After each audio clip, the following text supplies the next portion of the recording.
Em que posição você acredita que o Brasil se encontra nesse momento no ranking dos mercados de food service do mundo? E quais são as principais razões para o Brasil estar na posição que você imagina e que obviamente a gente vai procurar deixar isso claro ou trazer à luz numa versão mais atualizada? Eu sou Sérgio Molinari, esse é meu canal no YouTube e a gente, como sempre, a gente gosta muito de trazer algumas abordagens que trazem alguns números, algumas estatísticas, etc., para embasar os temas que a gente vai falar. Pode parecer que é apenas curiosidade a gente falar sobre ranking, falar sobre posição do Brasil e tal, mas a gente enxerga que tem uma importância bem estratégica ter clareza disso para o pensamento sobre a empresa, para o pensamento sobre os impactos internacionais no nosso ambiente de negócio e, por que não dizer o contrário, como a gente pode se imaginar num ambiente mais globalizado.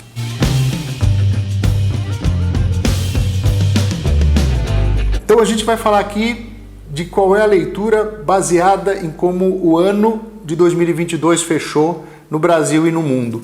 E aí eu acho que vale a pena começar só reforçando uma leitura, né, a projeção que a gente tinha já há alguns meses de como deveria ter fechado o mercado brasileiro e como ele realmente fechou. Então a gente previa, muitos de vocês, ou no nosso curso da SPM, ou em palestras, workshops, seminários, etc., muitos de vocês ouviram a gente falar nos últimos anos, ou nos últimos meses do ano passado, que o Brasil deveria ter um crescimento da casa de 10% em termos reais no ano de 2022 comparado a 2021, fora a inflação, crescimento real. O que a gente acaba de ver pelas informações recentemente publicadas agora pela ABIA, pela Associação Brasileira das Indústrias de Alimentos, é um crescimento de 18% no ano de 2022. E aí o que a gente decompõe esse crescimento é olhando assim, 18% menos o IPCA de alimentação fora do lar, que fechou o ano em 7,5%, dá um crescimento real na casa de 9,8%. Então a gente previa que o ano deveria fechar na casa de 10, fechou em 9,8, então a gente efetivamente tem aí um grau de acerto bastante razoável em relação à nossa expectativa e como realmente se confirmou o número oficial do ano passado. Bom, o que isso gera?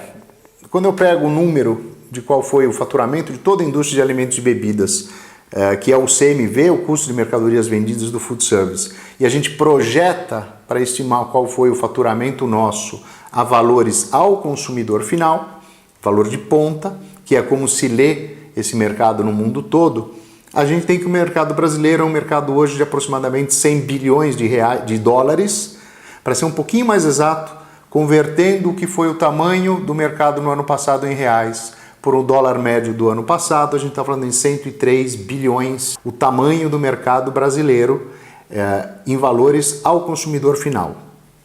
Isso coloca o Brasil na 5ª posição entre os maiores mercados do mundo, mesma posição que a gente já avaliava no ano passado, mesma posição que a gente já estimava no ano retrasado. Então, confirmadamente, Brasil é o 5º maior mercado do mundo. E de uma forma bem simples, né? Olhando a nossa posição e tentando olhar para os outros players, né? Os outros países importantes no food service, eu diria que a gente tem 2 tipos de países ou de mercados de food service além do nosso ou acima do nosso em termos de dimensão. Estados Unidos e Japão, que tem uma combinação de 2 fatores para serem, respectivamente, o 2º e 3º maiores mercados de food service do mundo. População relevante, então, população, no caso dos Estados Unidos, acima de 300 milhões de habitantes, no caso do Japão, numa faixa de quase 200 milhões de habitantes, etc. E um consumo per capita de food service na população bastante altos. Então, no caso de Estados Unidos e Japão, a gente está falando que o propulsor disso é uma combinação de população relevante e consumo per capita bastante relevantes. O número 1, mercado número 1 do mundo, China. Mercado número 4 do mundo, Índia. Aí sim a gente tem um fator absolutamente dominante para eles serem 2 dos 4 principais mercados do mundo. populações imensas. A gente falando de populações aí acima de 1,5 bilhão de habitantes cada um deles. Então, esses são os fatores que justificam a posição dos 4 maiores mercados acima do mercado brasileiro, que é o 5º. Então, vamos trazer para o Brasil. Por que nós somos o 5º maior mercado do mundo? Conclusão relativamente óbvia, né? No nosso caso, a gente tem aqui uma população bem importante, aí perto de 208 milhões de habitantes, segundo o IBGE, projetado para esse ano, para o ano de 2022, o que coloca a gente na 7ª posição do mundo em termos de maiores populações no mundo. E a gente tem uma combinação que é essa população grande, obviamente não tão grande quanto China e Índia, mas uma população grande, com um consumo per capita muito parecido, praticamente idêntico ao da China, que é um consumo per capita de $500 por habitante por ano. Então, a gente ter a 7ª população do mundo e ter um gasto per capita equivalente ao chinês faz com que a gente seja o 5º maior mercado do mundo em food service, mesmo que a gente não seja a 5ª maior população do mundo. E aí tem até um comentário que vale a pena, talvez como curiosidade, entender, puxa, mas se tem países que têm uma população maior do que a nossa, por que o nosso país é maior no mercado de food? Porque 3 dos países que têm população maiores do que o Brasil, Indonésia, Paquistão e Nigéria, têm um grau de pobreza, tem uma distribuição de renda, uma distribuição de riqueza na forma de PIB per capita e, consequentemente, um consumo per capita no food service muito menores do que o que a gente tem aqui no Brasil. Então isso faz com que, mesmo sendo a 7ª população do mundo, a gente seja o 5º maior mercado de food service do mundo. Mas cabe um destaque importante.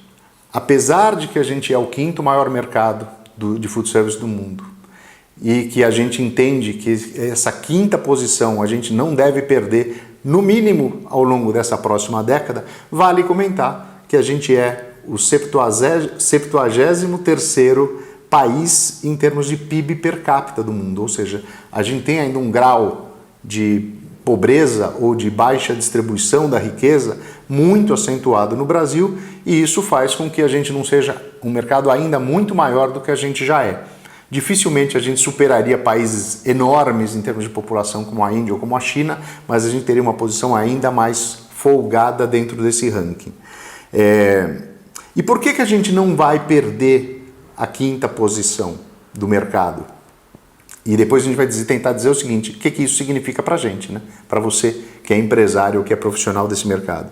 Primeiro, a nossa população muito maior do que os países que vêm logo após a gente no ranking do food service. Então, a gente tem algo como 3 até 4 vezes mais população do que os principais países da Europa, que são países que concorrem diretamente com a gente em termos de tamanho de mercado de food service. Então, mais de 200 milhões de habitantes, comparados com países que têm menos de 100 milhões de habitantes. Então, não se move de uma forma significativa a população dos países no espaço aí de alguns poucos anos. O segundo ponto é, por que a gente também não salta?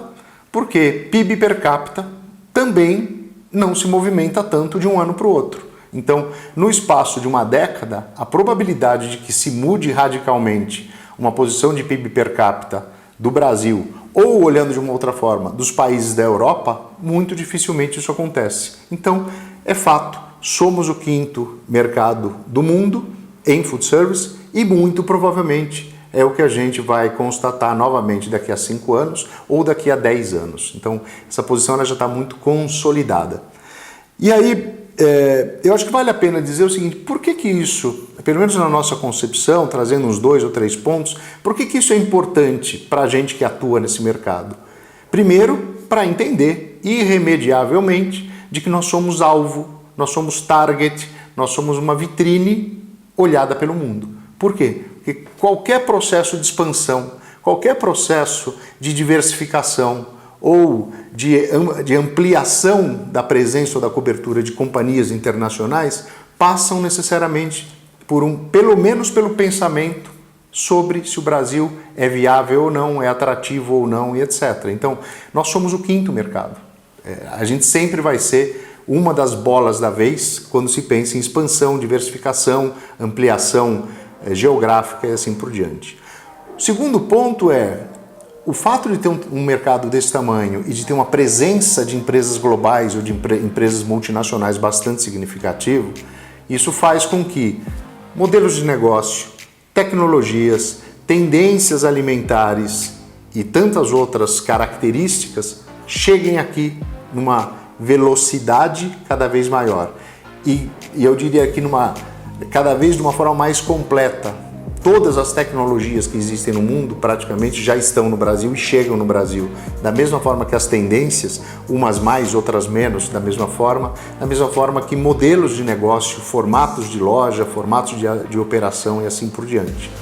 E um terceiro ponto que eu queria colocar, que é o fato da gente ter um mercado dessa dimensão e dessa relevância internacional, significa que a gente também tem o caminho oposto, o caminho inverso, que é o Brasil como exportador de modelos, de formatos, de tecnologias, de tendências alimentares e assim por diante. Arrisco dizer que a gente é ainda muito tímido nesse sentido. A gente exporta food service muito menos do que a gente importa food service, e aí tem uma oportunidade enorme para muitos de nós, para muitos de vocês, nesse processo de globalização que é o Brasil se transformando cada vez mais numa opção ou num provocador de tendências pelo mundo. Para isso, a gente tem que estar preparado para surfar essa posição tão relevante que a gente tem nesse mercado. Espero que tenha sido útil para você. Deixa aqui o teu like, me conta o que você achou desse tema e se isso realmente é relevante para você. Muito obrigado.